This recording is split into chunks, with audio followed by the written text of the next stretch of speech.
రాష్ట్ర చరిత్రలో ఇదే దారుణమైన బడ్జెట్ అని వైఎస్ఆర్సీపీ నేత మాజీ మంత్రి గుడివాడ అమర్నాథ్ మండిపడ్డారు. ఇవాళ తూర్పు గోదావరి జిల్లా కిర్లంపూడిలో కాపు ఉద్యమ నేత పార్టీ నాయకుడు ముద్రగడ పద్మనాభంను వైఎస్ఆర్సీపీ నేతలు పరామర్శించారు. అనంతరం అక్కడి నేతలు మీడియాతో మాట్లాడారు. దేనికి ఖర్చు పెట్టారో,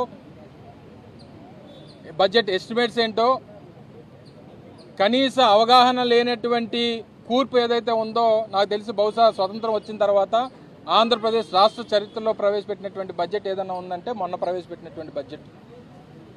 సహజంగా అప్పులు చేసినటువంటి ఏ ప్రభుత్వం అన్నా చేసినటువంటి అప్పుకి ఖర్చు ఆ రాష్ట్రంలో ఉన్నటువంటి పేదవాడి సంక్షేమం కోసమో, రాష్ట్ర అభివృద్ధి కోసమో, రాష్ట్రంలో అసెట్ బిల్డింగ్ కోసమో సహజంగా ప్రభుత్వాలు అప్పులు చేస్తూ ఉంటాయి. కానీ గడిచినటువంటి 20 మాసాల్లో ఈ రాష్ట్ర ప్రభుత్వం చేసినటువంటి 2.5 లక్షల కోట్ల రూపాయల అప్పు మాత్రమే కనబడుతుంది తప్ప ఖర్చు కనబడట్లేదు. పోనీ చేసినటువంటి అప్పు ఏమైపోయిందనంటే చంద్రబాబు నాయుడు గారికి, ఆయన కొడుక్కి తప్ప ఎవరికి తెలియదు.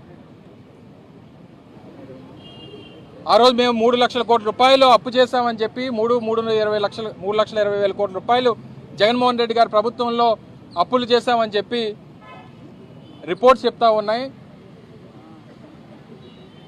అన్ని రకాలైనటువంటి ఫైనాన్షియల్ రిపోర్ట్స్ చెప్తా ఉంటే అందులో మేము 2,75,000 కోట్ల రూపాయలు డైరెక్ట్ బెనిఫిషరీ ట్రాన్స్ఫర్ కింద పేదవాడికి సంక్షేమం అందించామనేటువంటిది కూడా ప్రజలు చెప్తా ఉన్నారు.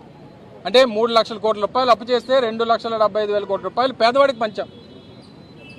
కానీ 20 మాసాల్లో 2.5 లక్షల కోట్ల రూపాయలు అప్పు చేసి 1 రూపాయి కూడా పేదవాడికి పంచకుండా మరి ఆ డబ్బుని ఏం చేశాడో ఈ ముఖ్యమంత్రి గారు రాష్ట్ర ప్రజలకు సమాధానం చెప్పాలి.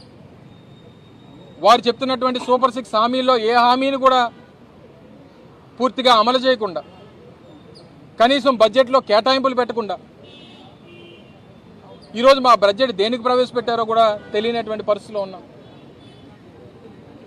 ఈరోజు రానటువంటి ఈ 3 సంవత్సరాల కాలంలో బహుశా నాకు తెలిసి రోజుకి 500 కోట్ల రూపాయలు అప్పు చేస్తూ ఉన్నాడు ముఖ్యమంత్రి గారు.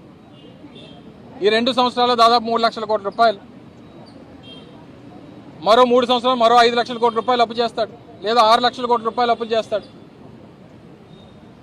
చివరికి రేపు అధికారం దిగిపోయేటువంటి సమయానికి ఆ అప్పులు కుప్పంతా తీసుకుని వచ్చి రేపు మా ప్రభుత్వం మీద పెట్టి వెళ్ళిపోతాడు. ఆయనకేమి పేదవాడికి పంచింది లేదు.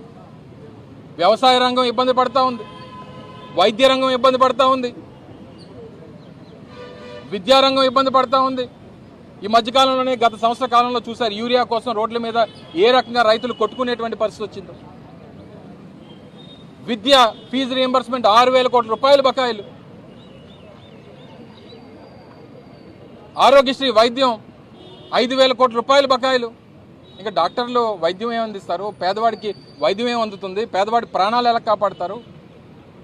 ప్రధానమైనటువంటి రంగాలు వ్యవసాయం, విద్య, వైద్యం దేనికి కూడా సరైనటువంటి కేటాయింపులు లేకపోతే, ఇక సంక్షేమం కోసం 1 రూపాయి కేటాయించకపోతే, మహిళలకి 1,500 రూపాయలు నెల ఇస్తానని చెప్పినటువంటి మాట గాల్లో కలిసిపోతే, నిరుద్యోగ యువతకి నెలకి 3,000 రూపాయలు నిరుద్యోగ భృతి ఇస్తానని చెప్పి ఆ భృతిని అలా ఎక్కడా కనబడకుండా చేసేస్తే,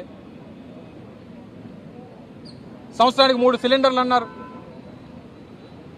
అన్నదాత సుఖీభావ కింద సంవత్సరానికి 20,000 రూపాయలు రైతుకి పెట్టుబడి సాయం అన్నారు.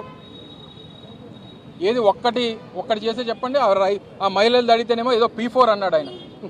ఏది ఆ P4 ఎక్కడుంది? ఆ P4 అంటే అసలు చంద్రబాబు నాయుడు గారికి తెలుసా అసలు P4 అంటే ఏంటో? ఇవన్నీ వదిలేసి, పేదవాడికి చేయాల్సినటువంటి కార్యక్రమాలను వదిలేసి చివరి రాంబాబు గారి మీద కేసు పెడతాం, ఆయన్ని ప్రేరేపిస్తాం, ఆయన తల్లిని తిడతాం, ఆయన చెల్లిని తిడతాం, ఆయన భార్యని తిడతాం, ఆయన ఏం మాట్లాడడానికి వీల్లేదు, ఒకవేళ తిరిగి మాట్లాడితే కేసులు పెడతాం.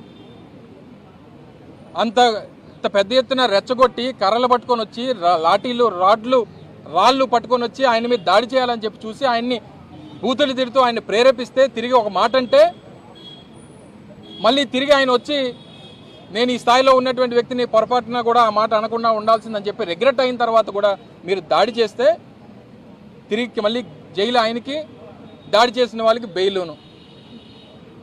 ఇది ఎక్కడ కూడా ఈ రాజ్యాంగం బహుశా దేశంలో ఎక్కడ కూడా ఉండదు.